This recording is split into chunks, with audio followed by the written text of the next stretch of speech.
தமிழ்நாட்டில் அழகான அரண்மனைகள் எத்தனை இருக்கு தெரியுமா? புதுக்கோட்டை நகரின் மைய பகுதியில் 99 ஏக்கர் நிலப்பரப்பில் இந்த அரண்மனை அமைந்துள்ளது. கன்னியாகுமரி மாவட்டம் தக்கலையில் இருந்து 2 கிலோமீட்டர் தொலையில் 185 ஏக்கரில் மேற்கு தொடர்ச்சி மலை அடிவாரத்தில் உள்ள வேலிமலையில் உள்ளது. பாரம்பரிய பொருட்கள் கல்வெட்டுக்கள், செப்புத் தகடுகள், கல் மற்றும் மரத்தால் ஆன சிற்பங்கள், நாணயங்கள் மற்றும் படைக்கலன்கள் காட்சிக்கு வைக்கப்பட்டுள்ளன.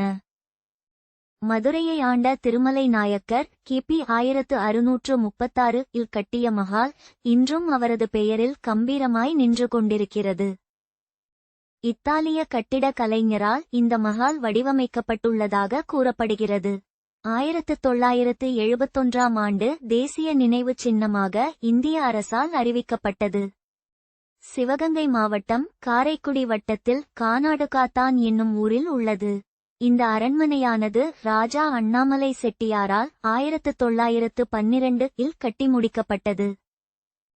செட்டிநாடு பாரம்பரிய கட்டிடக்கலை பாணியில் இது கட்டப்பட்டுள்ளது. இந்த அரண்மனையின் கட்டுமான பணிகள் 7 ஆண்டுகள் நடந்துள்ளது.